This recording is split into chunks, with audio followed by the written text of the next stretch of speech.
Long ago, in the long past year of 2014, a failing indie game developer created a short horror game set in a Chuck E. Cheese-style pizza parlor with a dark secret. Big YouTubers found the game and blew up all across the internet. The creator, Scott Cawthon, began making more installments in this game series. This game series was called Five Nights at Freddy's. Each game was filled with mysterious secrets, hinting to some bigger story that was never fully revealed. People started theorizing what these mysterious secrets meant and what bigger story they were hinting towards. All of these theories led to even more popularity for the Five Nights at Freddy's series.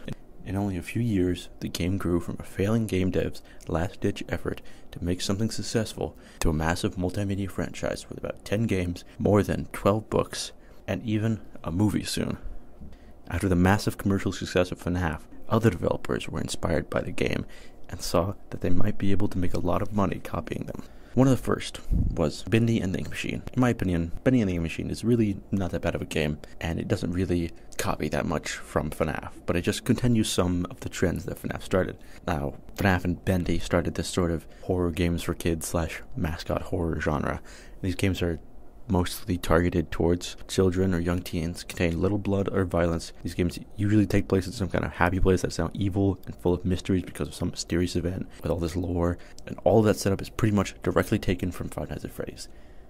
Since these games aren't super violent and are designed to appeal to a range of audiences, and especially children, they create a lot of merchandise, just like Five Nights at Freddy's. The game creators also add a bunch of cryptic lore to entice MatPat or other online game theorists to make game theory videos on it for even more publicity, even though the lore always seems to boil down to just game takes place in scary place that was once happy but is now full of merchandisable monsters because some weird experiment happened there involving the souls of children or something like that. The absolute worst culprit of this trend has been the game Poppy Playtime. Poppy Playtime originally released as a tiny 30-minute long demo, and pretty much immediately the developers had created merchandise. The game was also designed with all the staples of the horror games for kids / mascot horror genre.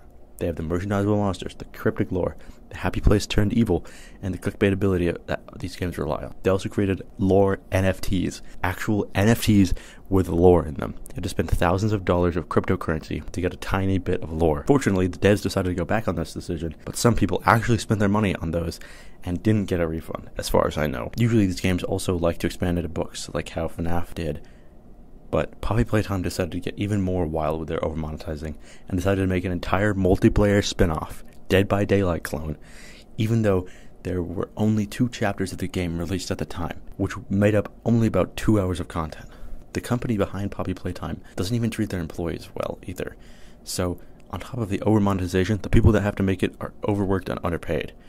I don't expect the full release of Poppy Playtime to be any good, or that the company will become any less greedy, because capitalism rewards poor quality products, focusing almost only on generating profit. For games like these, profit means appealing to kids, creating lots of merchandise, and making sure that YouTubers pick up on the game and make a bunch of content on it. Of course, these games don't represent the entire indie horror genre, and there is some merit and quality in some parts of few of these games, and it clearly takes a lot of effort to create something with the capability of riding trends like how these do. It's just that capitalism encourages them to make the game itself bad by focusing only on profit and not much on making a quality product. It makes me feel bad to see poorly made games like Poppy Playtime and Garten of Banban. It makes me feel bad to see poorly made games like Poppy Playtime, Garten of Banban that have very intense over-monetization become extremely popular, while other really actually good horror indie games go ignored.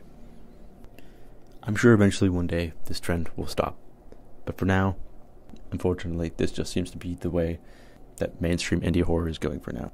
I think that's gonna be it for this piece, though. Probably the shortest one I've made. Alright, see you in the next one.